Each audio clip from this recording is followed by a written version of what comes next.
Hello, सब कैसे हो? शाम हो गई है अब।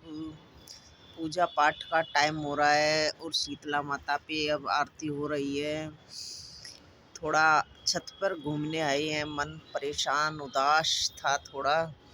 थोड़ा वीडियो बनाने आई छोटी मोटी और अपना दिल बहलाने आई। शाम हो गई है, वैसे तो देखो कितना अंधेरा हो रहा है अब। तो हमने सोचा आपसे ही बात कर लेते हैं। बस उदास उदास सा दिन चल रहा है आजकल।